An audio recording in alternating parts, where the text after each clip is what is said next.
Now it's time to turn our attention to this week's New Yorker. Tonight we're honoring a woman who is using her experiences as an immigrant to help other young women reach their goals. Take a look. This is New Yorker of the Week. When she was 20 years old, Claudia Espinosa came to the U.S. from Colombia to study. She made the trip alone, but when she got here, she met a lot of people willing to help her reach her goals. I've had great mentoring in this country, professors and a lot of great professional people that I've been in touch with that have supported me, and because of that, I've been able to accomplish my dreams in this country. And now she wants to pass on that good fortune. She does it as the founder and director of L.O.V.E, Latinas on the Verge of Excellence. It's a mentoring program focused on helping young Hispanic women. Personally, I had the fortune to get a good education to know what that can do for your life and how far it can take you. And I want to share that message with the students, with the girls. Some of those she helps are high school students at the Young Women's Leadership School in Harlem.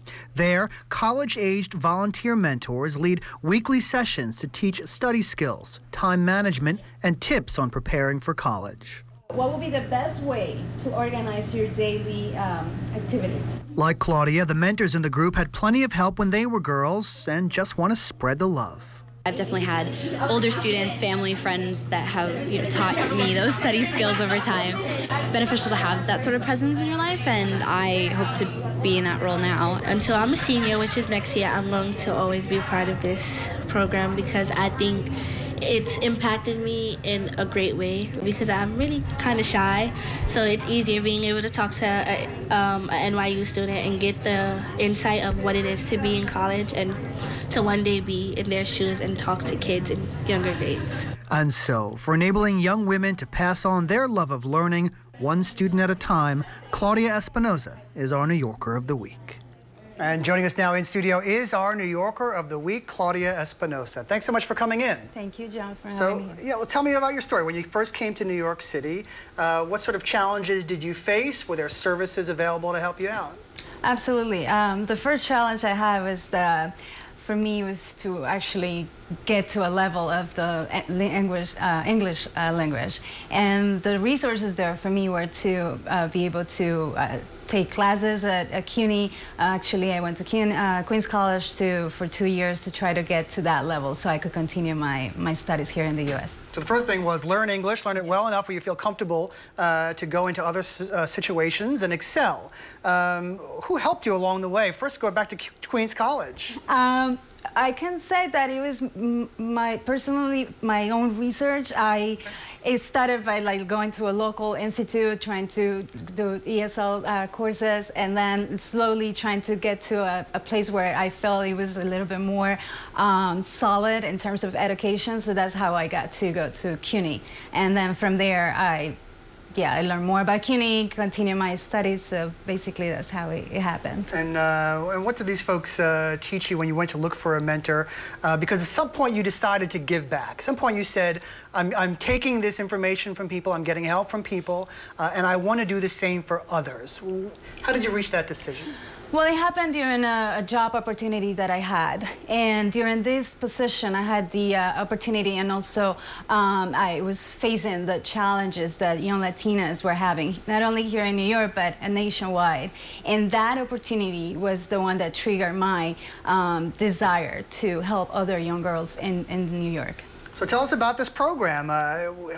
What do you provide? What services did you provide to young New Yorkers? Well, the mission of L.O.V.E is to provide young Latinas, young students in high schools, the opportunity to have a one-on-one relationship to college students, where we believe that college students have that support, that motivation, that knowledge that can get our young girls to get to that place in the near future. Who can take part? Basically, You're right making now, a lot of phone calls after this segment. Thank you. Basically, right now we're working with public schools. So I encourage public schools in New York to reach out to us. Public schools that feel that they will benefit, their young girls will benefit from college mentors and from mentors from different universities in New York that would like to give back to the community. What do you hope these young women take from L.O.V.E? The motivation to give back in the future. That experiences that they're getting now one-on-one with these amazing mentors to in the future be kind of having that same opportunity to give back to the community. What about your organization in the future? Where do you picture this going? Well, we want to grow and to be able to be in all 5 boroughs in New York. Currently, we're in 2 boroughs. We're in Manhattan and Queens. We want to eventually be in the Bronx. We want to be in Brooklyn, perhaps Staten Island. My long-term goal would be to be nationwide, since we clearly have a lot of young Latinas nationwide that we can help. When you make that connection, when you know you've improved someone's life, how does that make you feel? It's very rewarding for me. Today, I can say that L.O.V.E was an idea, and to be able to see today the result, to be able to go to the mentoring sessions and see my mentors working with the young girls is just more than I could ask for. Well, we're happy to help spread the word on your behalf. Claudia Espinoza, our New Yorker of the Week. Thank you very much. Thank you. For more information about L.O.V.E Mentoring, you can visit the website at lovementoring.org. There it is on your screen. And as always, if you know someone who would make a good New Yorker of the Week, email us at nyer@ny1.com or write to us at New Yorker of the Week, 75 9th Avenue. We're on the 6th floor, New York, 10011. That's all the time we have for now. I'm John Shumo, and I'll talk with you Monday.